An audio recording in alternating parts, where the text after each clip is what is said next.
मनाचा साही अपराध जनाचा, विश्वरागे झाले वणी संती सुखी व्हावे पाणी, शब्द शस्त्र झाले क्लेश संती मानावा उपदेश, विश्वपट ब्रह्मदोरा ताटी उघडा ज्ञानेश्वरा, ताटी उघडा ज्ञानेश्वरा. तू पावन मनाचा योगी आहेस. विश्व जर क्रोधाने संयमी झाला असेल, रागाने भरलेला असेल, तर आपण शीतल पाण्याचा वर्षाव करावा आणि त्या विश्वाला थंड करावं. शब्दाप्रमाणे झालेले क्लेश उपदेशाप्रमाणे मानावे.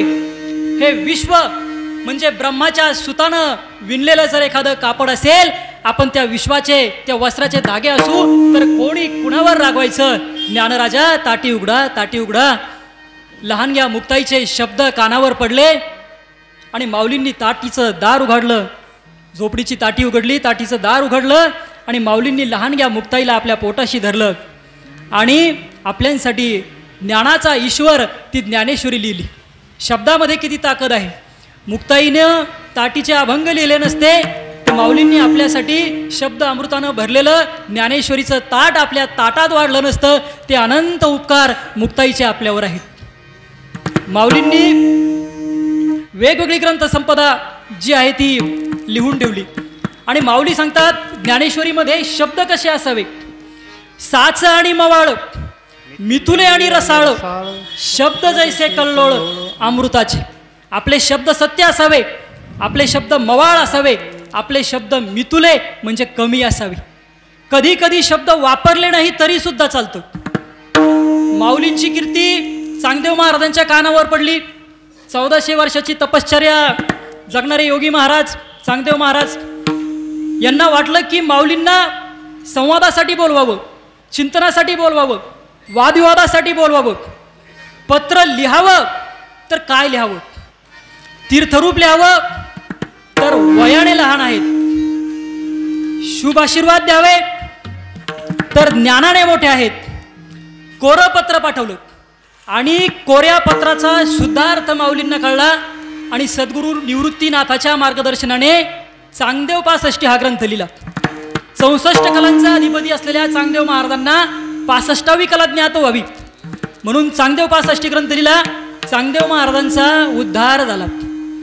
कधी कधी कमी शब्द वापरले ते सुद्धा परिणामकारक ठरतात आणि कायम स्मरणात राहतात. इंदिरा गांधीजींचं निधन झालं होतं. संसदेच्या दोन्ही सभागृहामध्ये भाषणं झाली. कोणी म्हणालं भारताच्या पंतप्रधान गेल्या, कोणी म्हणालं काँग्रेस पक्षाचं नेतृत्व हरवलं, कोणी म्हणालं स्त्रियांचं नेतृत्व पोरकं झालं. त्यावेळच्या कोकणातील राजापूर मतदारसंघातील खासदार मधु दंडवते उभं राहिले आणि भाषणाची सुरुवात करताना म्हणाले की भारताला पंतप्रधान लवकरच मिळेल, काँग्रेस पक्षाला नेतृत्व सुद्धा लवकरच मिळेल, स्त्रियांना सुद्धा नेतृत्व पुन्हा मिळेल, पण एक गोष्ट कधीच परत मिळणार नाही, राजीव गांधींना आई मिळणार नाही. सारं वातावरण जसं आपलं वातावरण स्तब्ध झालं तसं स्तब्ध झालं. राजीव गांधीच्या डोळ्यामध्ये अश्रू तरळले.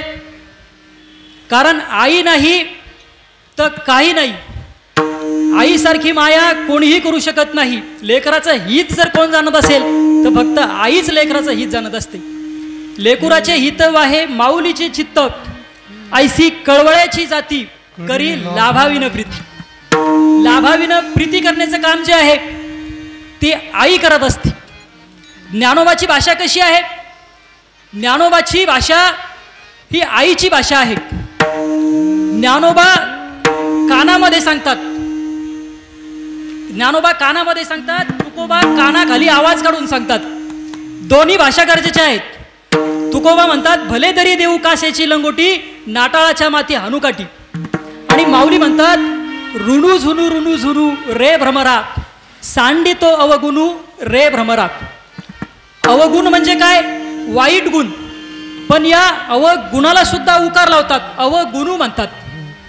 तुमचं नाव बाळासाहेब असेल, मित्र बाळ्या म्हणतील, समाजामध्ये तुम्हाला बाळासाहेब म्हटलं जाईल, पण घरी आई काय म्हणते, बाळू.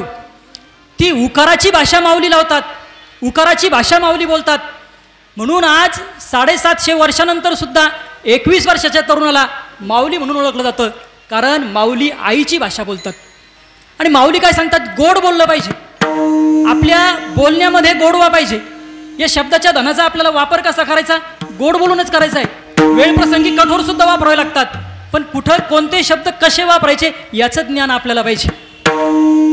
एक कार्यक्रम होता, गरिबा घरचा कार्यक्रम होता. त्याने सगळ्यांना गाव जेवणाचं आमंत्रण दिलं. आपल्या कुवतीप्रमाणे, आपल्या क्षमतेप्रमाणे मेनू काय ठेवला तर हिरव्या मिरचीचा ठेसा आणि बाजरीची भाकर किंवा ज्वारीची भाकर. नम्रतेनं वाढताना तो काय म्हणाला, गरिबाची चटणी भाकर गोड मानून खा. आता आमचे पोरं सांगतील की विज्ञानामध्ये सांगितलं चटणी तर तिखट असते, पण जेव्हा म्हटलं जातं की गरिबाची चटणी भाकर गोड मानून खा, त्याच्यामध्ये गोडवा आला, रुचकर लागते ती, स्वादिष्ट लागते ती, मन प्रसन्न होतं. गरिबाची चटणी भाकर गोड मानून खा. एखाद्या श्रीमंत घरचा कार्यक्रम असू द्या, सगळेच श्रीमंत वाईट असतात अशातला भाग नाही, पण ज्याच्यामध्ये अहंकार आहे, 5 पंक्वान्नाचं जेवण त्याच्या मेनूमध्ये असू द्या आणि गुलाबजामुन वाढताना त्यानं म्हणावं, खा खा, तुझ्या बापानं कधी असे खाल्ले होते का? काय वाटन, गुलाबजामुन गोड आहे ना, गोड लागतील का ते? आता कसे गोड लागतील? शब्दामध्ये गोडवा पाहिजे. एक बाई अशीच दवाखान्यामध्ये गेली आपल्या नवऱ्याला घेऊन, त्यांची तब्येत खराब झाली, जरा गोळ्या औषधं लिहून द्या. त्यांनी गोळ्या औषधं लिहून दिल्या आणि एक प्रेमाचा सल्ला दिला, चांगलं चुंगलं खात जा, बदाम खा, अंजीर खा, फळं खा, खारीक खा, खोबरं खा, म्हणजे पुन्हा पुन्हा दवाखान्यात यावं लागणार नाही. बायको अशी तिथंच उभी होती, ती ताडकन उभा राहिली, म्हणाली, मी यांना घरी हेच सांगत होते, चांगलं चुंगलं खात जा, नाही तर असे डॉक्टरच्या माढ्यावर पैसे घालावे लागतात. आता असं ऐकल्यानंतर त्या डॉक्टरनं नाही का सलाईंची नळी पाय खाली दाबावी. म्हणून आपल्या शब्दामध्ये काय पाहिजे तर आपल्या शब्दामध्ये गोडवा पाहिजे, आपल्या शब्दामध्ये माधुर्य पाहिजे, आणि या शब्दामुळे क्रांती होत असते. विठ्ठल.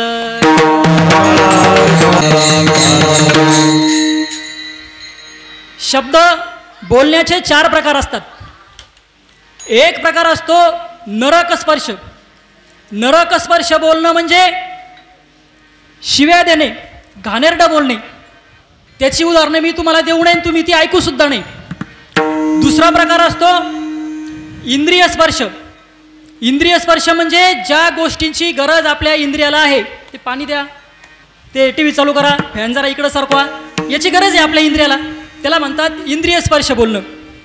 त्याच्यानंतरचं बोलणं असतं चित्तस्पर्श. चित्तस्पर्श म्हणजे विचार करून बोलणे. त्याच्यानंतरचं बोलणं असतं बुद्धिस्पर्श, सारासार विचार करून बोलणे. आणि या बोलण्यातला एक वाईट प्रकार सांगायचा राहिला, मनस्पर्श. मनस्पर्श म्हणजे मनाला येईन ते बोलणे, अखंड चिंता धनाची अंचहाडी जनाची, विनाकारण वायफळ गप्पा मारत बसणे. एकदा काय झालं, रस्त्याने एक साधू मुनी चालले होते आणि एका बाईला वाटलं की मी थोडं पुण्याचं काम करावं.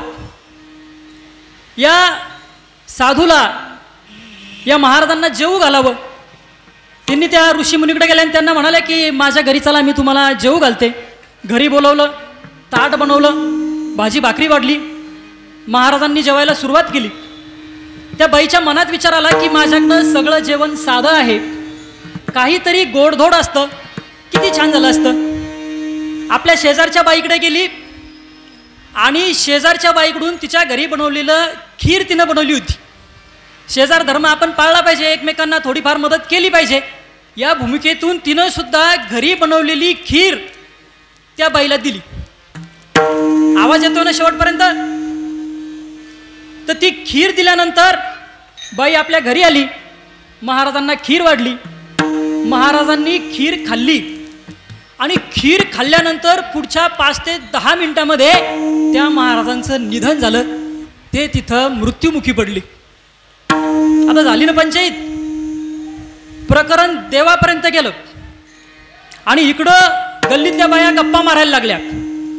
एक बाई काय म्हणाली, महाराज चांगला रस्त्यानं चालला होता, हिनं घरी बोलून घेतलं, त्याला जेवू घातलं, त्याला मारून टाकलं. दुसरी म्हणाली साध औषध नाही मारलं म्हणे, प्लॅन करून मारलं म्हणे. आणि याच्यामध्ये ती एकटी सहभागी नाही म्हणे, तिची जी शेजारीने म्हणे ती सुद्धा सहभागी म्हणे. तिनं बी खीर दिली ती म्हणे. दोघीनं प्लॅन करून तिचा त्या महाराजाचा मर्डर केला म्हणे. हा प्लॅन मर्डर आहे म्हणे. अखंड चिंता धनाचींचा आडी जनाची. वर देवांनी विचार केला की आता हे नेमकं कसं घडलं, काय घडलं याचा शोध लावावा. आपल्यासारखे CCTV तेव्हा नव्हते, पण देवाचा CCTV कायम चालू असतो. देवानी बैठक बोलवली. बैठक बोलवल्यानंतर देवाच्या लक्षात आलं की ज्यावेळी ती बाई शेजारच्या घरामध्ये खीर आणण्यासाठी गेली होती तेव्हा वरून एक गरुड चालला होता. त्या गरुडानं आपल्या चोचीमध्ये आपलं भक्ष्य पकडलं होतं. तो विषारी साप होता. त्याच्या सापाच्या तोंडातून जी गरळ आहे, जी लाळ आहे, जे विष आहे ते खाली त्या खीरच्या प्लेटमध्ये पडलं आणि ते विष महाराजांनी खाल्लं. त्यांच्या खाण्यात आलं म्हणून महाराज मेले. आता हे पाप कुणाच्या खात्यावर टाकायचं. देवानी बैठक बोलवली. एक म्हणाले टाका त्या बाईच्या खात्यावर, जिनं जेवायला बोलवलं होतं. महाराज चांगला रस्त्याने चालला होता, काय करत होती जेवायला बोलवायची. बाकीच्यांनी सांगितलं ती अन्नदानाचं काम करत होती, तिचा काय दोष. दुसरे देव म्हणाले की ती शेजारी नव्हती ना, तिनं खीर आणून दिली, तिच्यावर पाप टाका, त्याच्यात विष होतं. बाकीच्यांनी सल्ला दिला की तिच्या खात्यावर पाप कसं टाकता येणार, ती तर शेजार धर्म पाळत होती. मग बाकीचे म्हणाले एक काम करा, जो वरून गरुड चालला होता ना त्याच्या खात्यावर पाप टाका, त्याने साप धरला होता म्हणे. आता बाकीच्यांनी तज्ज्ञ लोकांनी सल्ला दिला की त्याच्या खात्यावर कसं टाकायचं, तो तर आपलं भक्ष्य घेऊन चालला होता, तो तर आपलं अन्न घेऊन चालला होता. मग एक हुशार देव उठला आणि तो काय म्हणाला, त्या सापाच्या खात्यावर पाप टाका म्हणे. त्याने विष खाली टाकलं. आता चर्चामध्ये सगळेच सहभागी होणारे असतात. मग ते बाकीचे म्हणाले त्याच्या खात्यावर कसं विष पाप टाकता येणार, तो तर कोणाच्या तरी भक्ष्यस्थानी सापडलेला होता. आपला जीव वाचवण्यासाठी त्यांनी तोंड उघडलं आणि त्याची लाळ, त्याचं विष ते खीरमध्ये पडलं. त्याच्याही खात्यावर पाप टाकता येणार नाही. त्या बाईच्या खात्यावर टाकता येणार नाही, शेजारणीच्या खात्यावर टाकता येणार नाही, गरुडाच्या खात्यावर टाकता येणार नाही, सापाच्याही खात्यावर टाकता येणार नाही. मग हे पाप टाकायचं कुणाच्या खात्यावर. एक हुशार अनुभवी देव उभा राहिला. म्हणाला त्या दोन बाया नव्हत्या का गप्पा मारत, काय म्हणत होत्या, यांनीच मारला असन, प्लॅन करून मारला असन. अखंड चिंता धनाचींचा अडीच जणाची.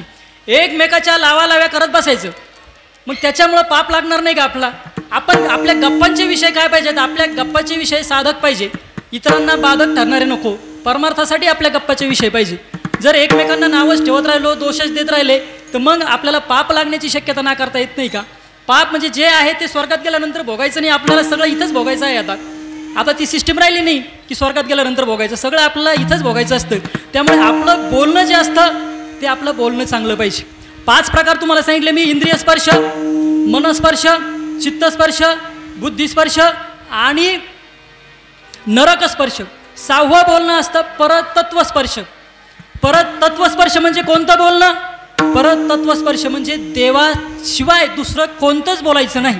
मग बोलणं विठ्ठल, करणं विठ्ठल आणि चालणं सुद्धा विठ्ठल. बोलावा विठ्ठल, पहावा विठ्ठल, करावा विठ्ठल, जीव भाव. अशा पद्धतीचं आपलं बोलणं असेल तर सर्व सुखाची जी प्राप्ती आहे ती आपल्याला होत असते. आणि तसं बोलणं आपलं पाहिजे. विठ्ठल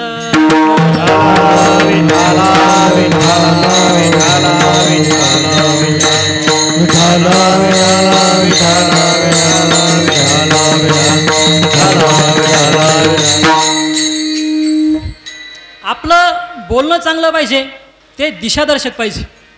तुकोबाचे जे अभंग आहे ते आपल्यासाठी प्रेरणेची गाथा आहे, आपल्याला दिशादर्शक आहेत. माऊलींना त्रास झाला तसा त्रास तुकोबांना सुद्धा झाला. पाणी प्यायचंय का, खाली बसून, खाली बसून, बसून घ्या, खाली बसून. माऊलींना जसा त्रास झाला तसा त्रास तुकोबांना सुद्धा झाला. तुकोबाच्या अभंगातून वेदांचा अर्थ प्रतीत होतो. तुम्हाला अभंगलेखनाचा अधिकार नाही असं कर्मठ लोकांनी सांगितलं आणि तुमची गाथा इंद्रायणीच्या डोहामध्ये अर्पण करून टाका. तुकोबांना वाईट वाटलं, परंतु त्या परिस्थितीत जे निर्णय त्या कर्मठ लोकांनी दिले ते मानण्याशिवाय पर्याय नव्हता.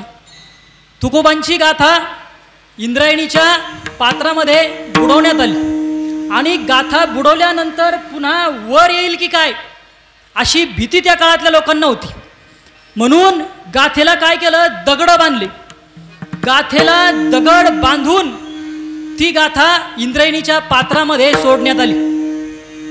गाथेला दगड बांधून गाथा इंद्रायणीच्या पात्रात सोडली आणि 14 दिवसानंतर गाथा जी आहे ती पाण्याच्या वर तरंगत आली.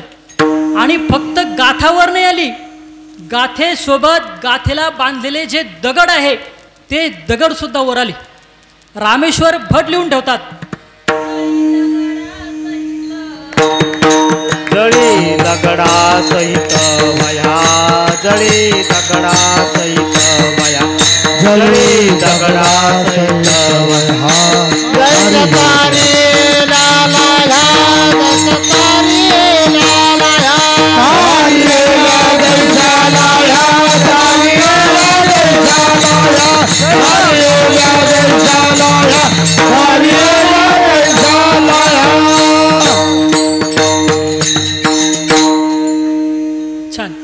रामेश्वर भट्ट लिहून ठेवतात, धन्य तुकोबा समर्थ जेने केला हा पुरुषार्थ, जळी दगडा सहित वह्या, जैशा तारी येल्या लाह्या, म्हणे रामेश्वर भटद्विजा, तुका विष्णू नोहे दुजा. काय म्हणतात, जळी दगडा सहित वह्या, जैशा तारी येल्या लाह्या. दगडासहित गाथेच्या वह्या तारल्या. कशा तारल्या, दगडासहित तारल्या. इंद्रायणीच्या पात्रामध्ये कमी दगड होते का, कमी दगड असतील का, पण कोणते दगड वर आले, तेच दगड वर आले जे दगड गाथेला बांधलेले होते. गाथेला बांधलेले दगड सुद्धा गाथेसोबत वर येऊ शकतात. तुम्ही आम्ही तर माणसं आहोत. तुकोबांच्या गाथेला आपण शब्दरूपानं बांधील झालो तर या भवसागरातून तारण्याची क्षमता या संताच्या धनामध्ये असते. तुकोबांचं अभंगामधून काय काय मिळतं आपल्याला, तुकोबाच्या अभंगामध्ये तुकोबाच्या शब्दाच्या गाथेमध्ये काय नाही आहे. तुकोबाच्या गाथेमध्ये विज्ञान आहे, अणुरेणू आहे, अणुरेणू या तोकडा तुका आकाशा एवढा.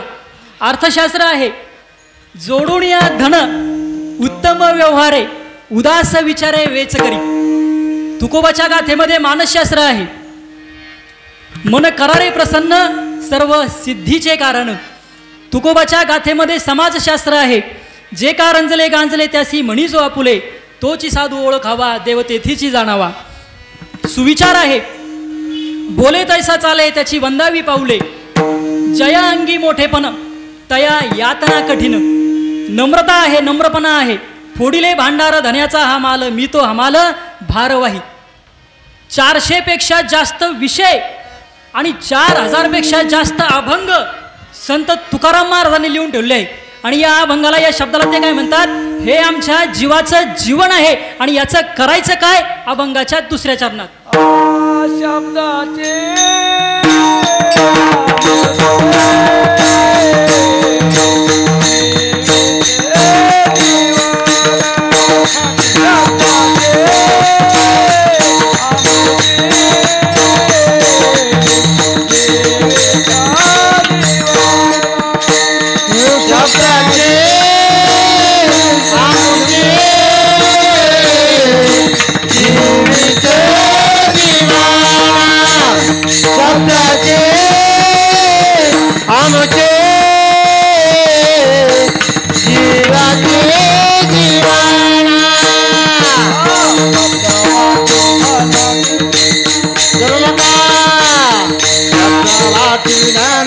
जनलोका आम्हा घरी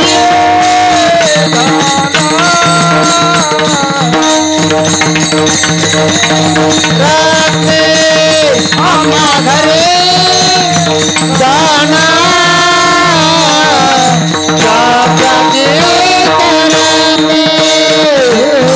जाती जनलोका शब्द वाटू धना जनलोका घरी जाना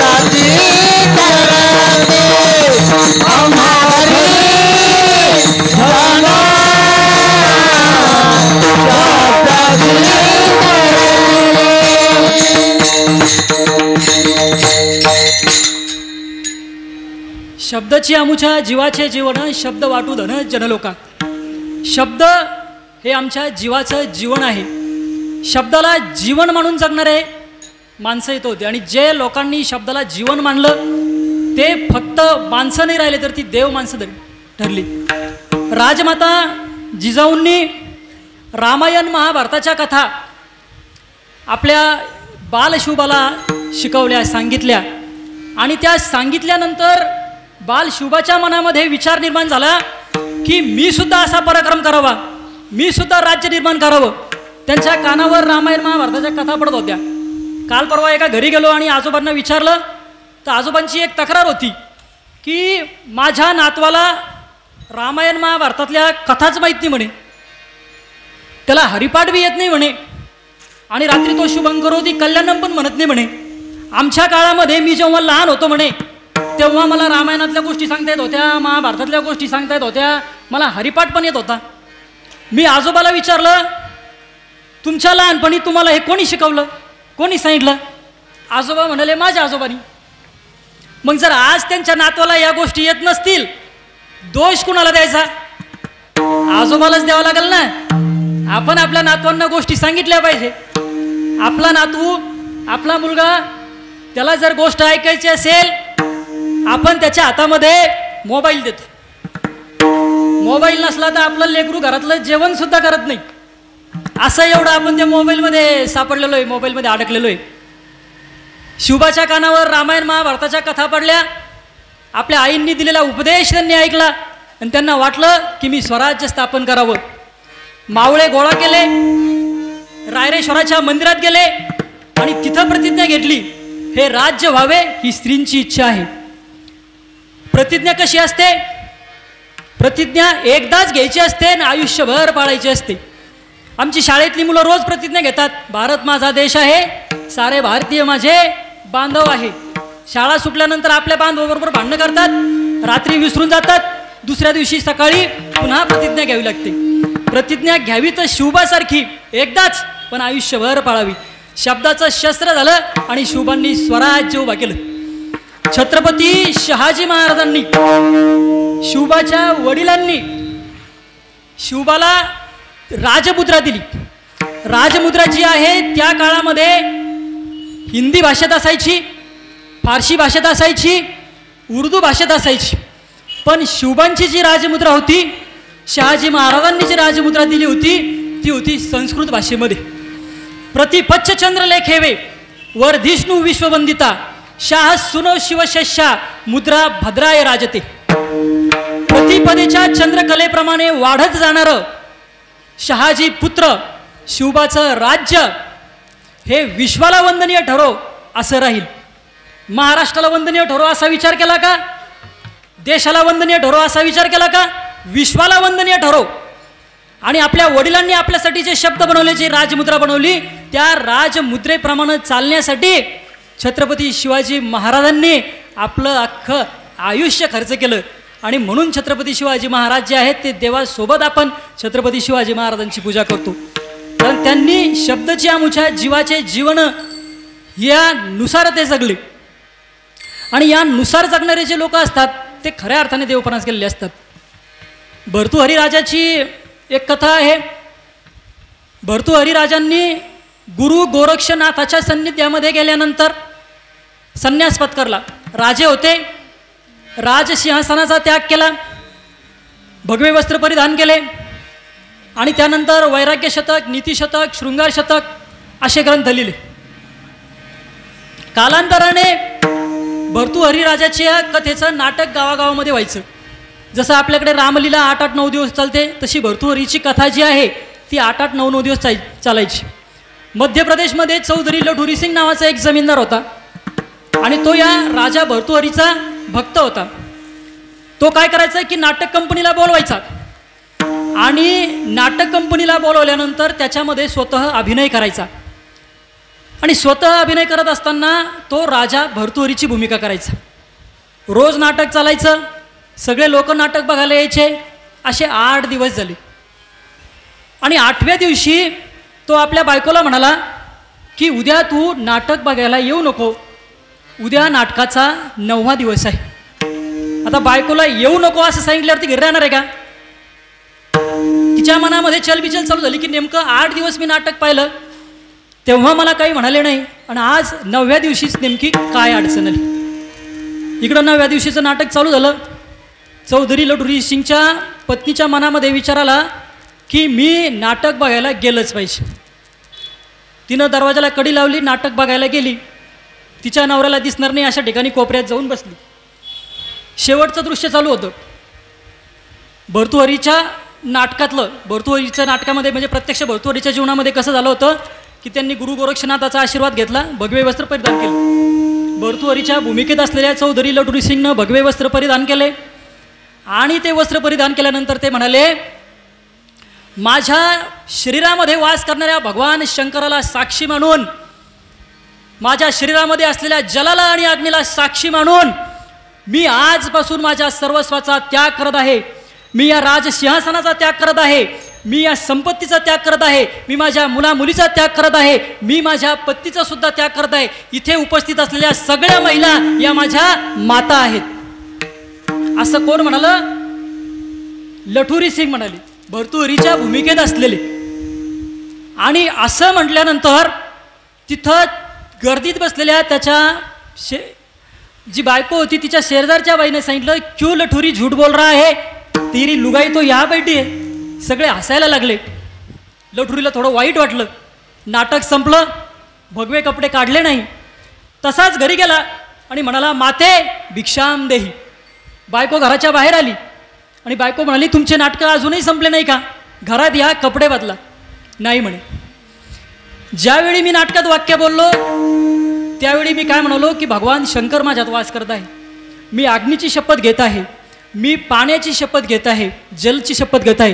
आणि अशा परिस्थितीमध्ये मी म्हणालो की आता मला पत्नी नाही, सगळ्या महिला माझ्या माते समान आहेत, त्यामुळे तू सुद्धा मला माते समान आहे, आता मला भिक्षा वाढ. मुलांनी समजावून सांगण्याचा प्रयत्न केला, पण लठुरी सिंगांनी ऐकलं नाही आणि त्यांनी संन्यास घेतला. एका शब्दामुळे बदल झाला, एका नाटकातील फक्त भूमिकेमुळे बदल झाला. मध्य प्रदेशमध्ये गाझियाबाद असेल, बुलंदशहर असेल, शहरानपूर असेल, अशा वेगवेगळ्या शहरामध्ये सामाजिक उपक्रमातून वेगवेगळी महाविद्यालये, वेगळी विद्यालये त्यांनी स्थापन केली आणि कुटुंबासाठी न जगता समाजासाठी जगले.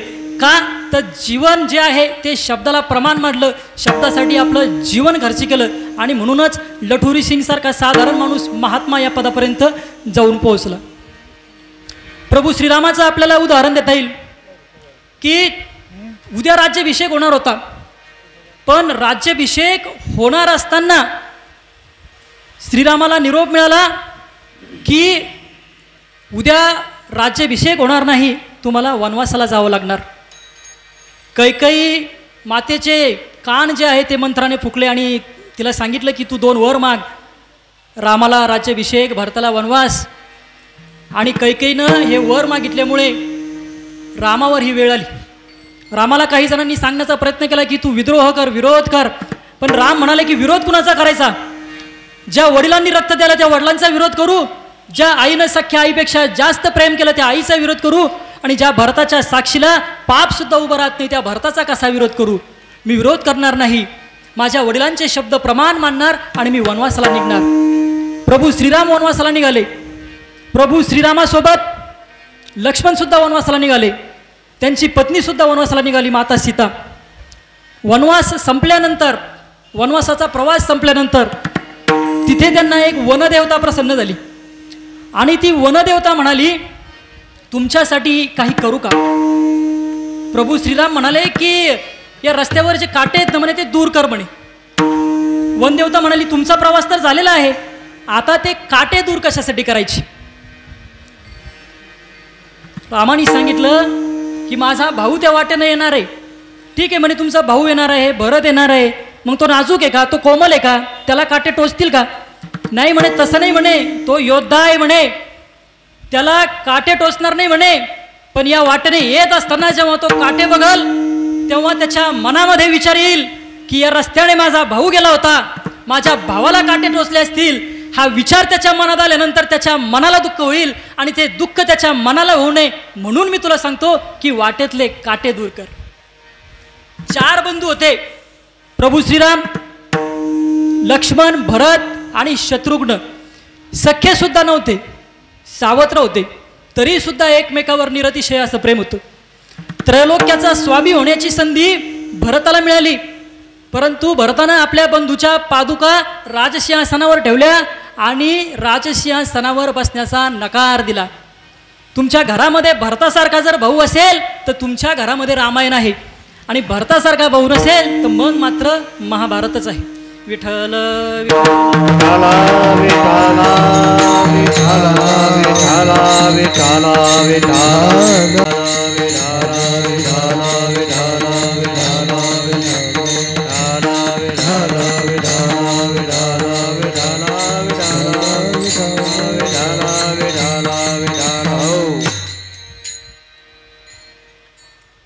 देवाच्या नामामध्ये शक्ती असते. आणि नामामध्ये शक्ती का असते? की तो एक शब्द आहे आणि देवाचं नाव आहे, आणि नामामध्ये अफाट असं महात्म्य असतं.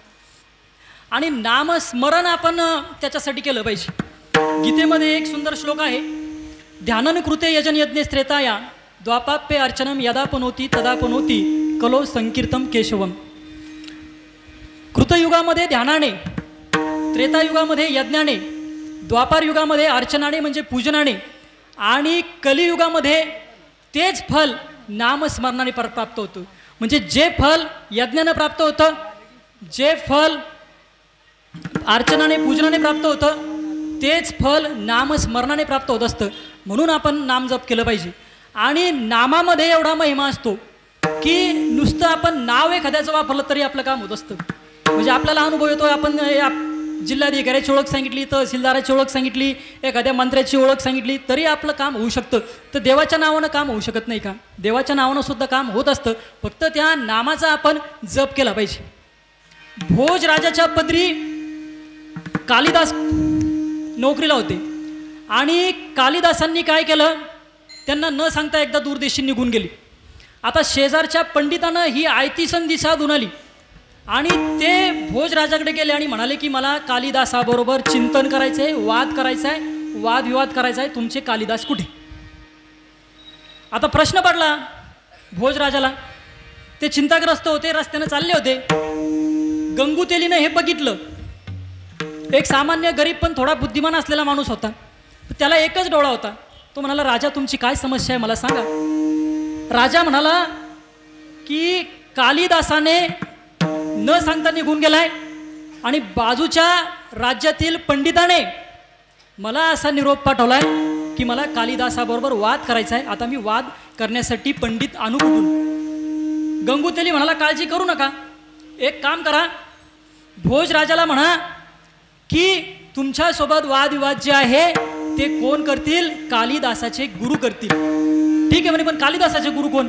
मी होतो म्हणे, फक्त माझ्या नावाचा वापर करा. आता पत्र पाठवलं त्या पंडिताला, कालिदासाचे गुरु तुमच्या बरोबर वाद करतील. नुसतं नाव ऐकून तो घाबरला ना, कालिदासाचे गुरु वाद करतील. मी तर लहान आहे, कालिदास एवढा हुशार तर गुरु किती हुशार. आता पण जर चॅलेंज दिली तर स्वीकारावीच लागणार. गेले वादविवाद करायला. आणि मग गंगूतेली भूक लागल म्हणून 7 भाकरी आणल्या, एकदा याचं गाडगं सोबत नेलं आणि राजवाड्यात जाऊन बसला. तो पंडिताला शेजारच्या राज्यातला, दोघाला 2 अशा उंच खुर्च्या मांडल्या. त्यांचा वादविवाद सुरू झाला. पंडितानं असं 1 बोट वर केलं, गंगूतेल्यानं 2 बोटं वर केली. पंडितानं अशी चापट मारली, गंगूतेल्यानं बुक्की मारली. पंडितानं 7 बोटं वर केले, गंगूतेल्यानं 7 बोटं वर केले, मध्ये आडवी रेग मारली. पंडित कुठे आहे म्हणाला. गंगूतेल्यानं दह्याचं गाडगं पुढं ठेवलं. पंडितानं गंगूतेल्याचे पाय धरले.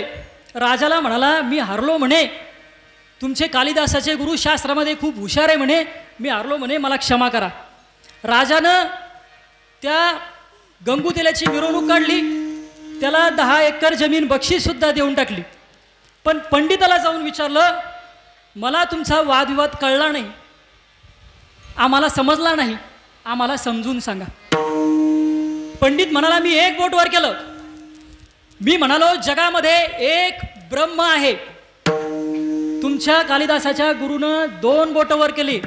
म्हणाला, जगामध्ये फक्त ब्रह्म नाही, माया सुद्धा आहे. मी 5 बोटं केले.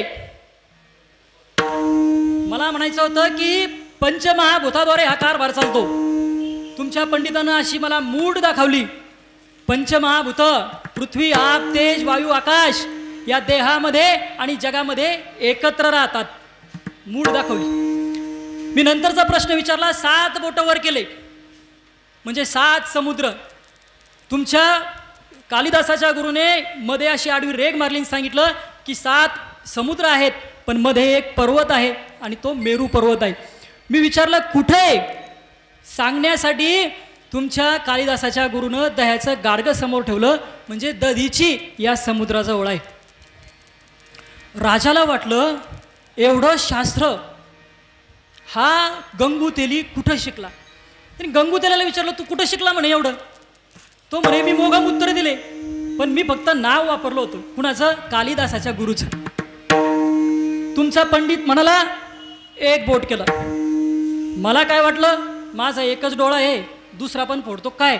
मी 2 बोट केले. त्याला सांगितलं तुझे दोन्ही डोळे मी फोडीन. त्यांनी चापट दाखवली. मला वाटलं मला मारतोय का. मी म्हटलं आमच्या राज्यात येऊन मला दादागिरी करतो मी तुला बुक्की मारीन. त्याने विचारलं तू 7 भाकरी खातो का. मी म्हणालो हो मी 7च खातो पण मध्ये आडवी रेग मारली. सकाळी 3.5 खातो रात्री 3.5 खातो. त्याने विचारलं कशाबरोबर खातो. मी केलं दह्याचं गाडगं पुढं. मी हुशार नाही म्हणे पण मी फक्त नावाचा वापर केला म्हणून मी हुशार ठरलो. नावाचा वापर केला तर गंगूतेल्यासारखा माणूस हुशार ठरू शकतो तर आपण देवाच्या नावाचा वापर का करू नये. आपण पंढरीश पांडुरंग परमात्मा विठ्ठलाचं दर्शन घेतो. पांडुरंग जो आहे तो विटेवर उभा असतो आणि ही वीट आपल्याला काय सुचवत असते की संसाराचा वीट आला तरी प्रपंचाचा वीट येत नाही म्हणून आयुष्य नीट चालू आहे. ही वीट एक सुचवत असते आपल्याला. वीट मातीपासून बनलेली असते. आपला प्रवास जो आहे तो मातेपासून मातीपर्यंत असतो. मातेच्या उदरामध्ये आपला जन्म होतो आणि मातीमध्ये आपल्याला सामावून जायचं असतं. सृष्टीच्या कणाकणामध्ये ईश्वर लपलेला आहे. माऊलीसुद्धा सांगतात की हे शब्द जे आहेत ते परब्रह्म आहेत आणि या शब्दाला आपण देव मानलं पाहिजे. या शब्दाची आपण पूजा केली पाहिजे. संत तुकाराम महाराज सांगतात अभंगाच्या शेवटच्या चरणात. तुका म्हणे पाहा शब्दाची हा देव. तुका म्हणे पाहा शब्दाची हा देव. तुका म्हणे पाहा शब्दाची तुका म्हणे पाहा शब्दाची. शब्दाची गौरव पूजा करे. शब्दाची गौरव पूजा करे. आम्हा घरी धना शब्दाची चरणे. आम्हा घरी धना शब्दाची चरणे.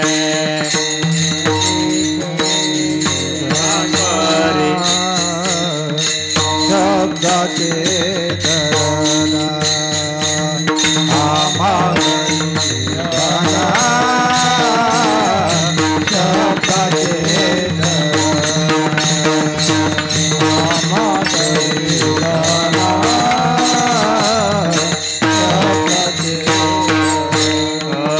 शब्दाचीच शस्त्रे यत्न करू. शब्दाचीच शस्त्रे यत्न करू. आम्हा घरी दाना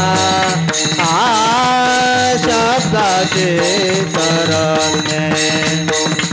आम्हा घरी दाना शब्दाचे चरणे. शब्दाची शस्त्रे यत्न करू. शब्दाची शस्त्रे यत्न करू.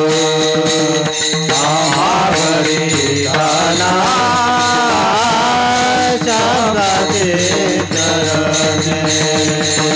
आम्हा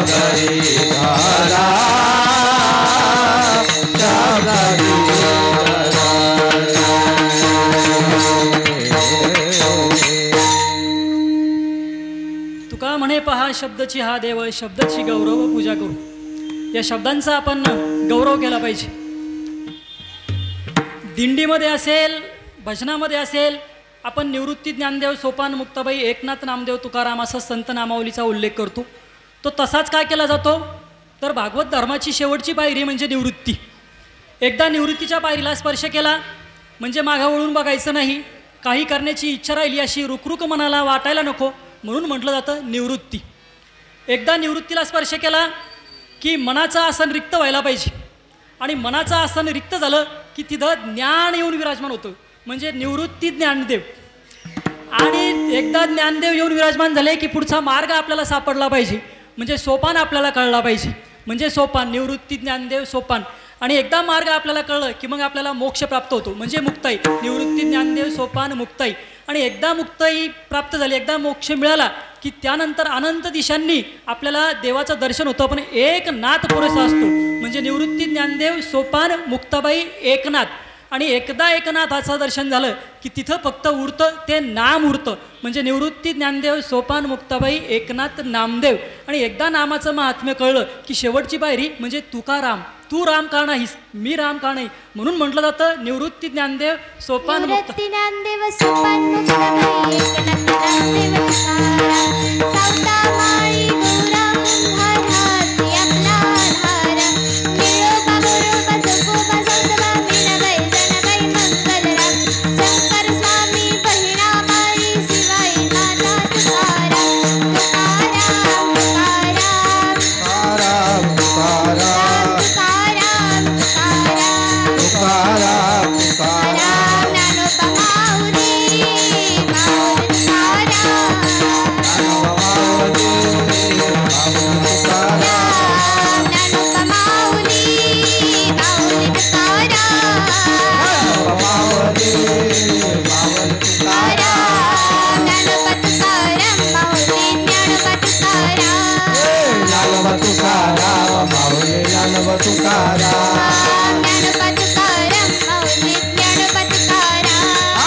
देवाच्या नावाचा उल्लेख करून देवाचं नामस्मरण करून स्वतःच्या जीवनाचं सार्थक केलं आणि आपल्याला भक्ती मार्ग दाखवला. त्या देवाचं नामस्मरण आपण करूया. हात वर करून मुखाने नाम हाताने टाळी. विठोबा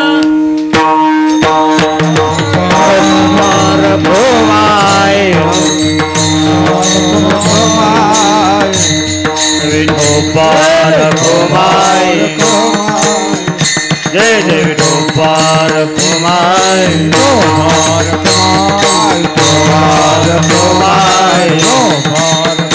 जय जय विठोबार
माऊली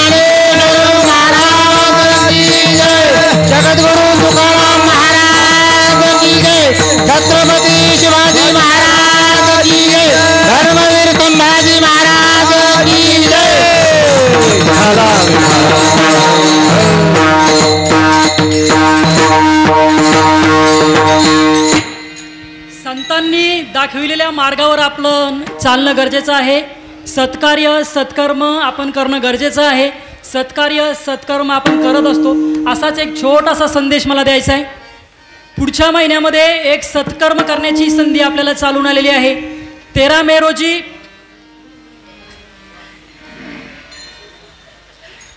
मे रोजी लोकसभेची निवडणूक आहे. सगळ्यांनी आपल्या मतदानाचा अधिकार बजावला पाहिजे. मतदान कुणाला करावं हे सांगण्याचा मला अधिकार नाही. आपल्या सत्सद विवेकबुद्धीला स्मरून आपण मतदान केलं पाहिजे. लोकसभेच्या मतदानाला टक्केवारी असते 60%, जवळपास विधानसभेला 70%, त्याच्यानंतर पंचायत समिती 85% आणि ग्रामपंचायत महानगरपालिका 90%, 95%. म्हणजे ज्यावेळी आपल्याला सरपंच निवडायचा असतो, ज्यावेळी आपल्याला नगरसेवक निवडायचा असतो, त्यावेळी आमचं मतदान 99% असतं. परंतु ज्यावेळी देशाचा पंतप्रधान आपल्याला निवडायचा असतो, त्यावेळी आपलं मतदान 60% असतं. ही राजकीय साक्षरता येणं गरजेचं आहे. निवडणुकीच्या दिवशी, मतदानाच्या दिवशी आपल्याला सुट्टी असते. सुट्टीचा आनंद उपभोग जरूर घ्यावा, परंतु मतदान आपण करावं. नेत्रदान श्रेष्ठ आहे, रक्तदान श्रेष्ठ आहे, अन्नदान श्रेष्ठ आहे आणि मतदान सुद्धा श्रेष्ठ आहे. म्हणून मतदान करून आपण आपल्या देशाची लोकशाही मजबूत केली पाहिजे. कारण जगामध्ये सर्वात मोठी लोकशाही असलेला देश कोणता असेल तर तो भारत देश आहे. आपण या लोकशाहीचा धागा झाला पाहिजे आणि आपण मतदान केलं पाहिजे.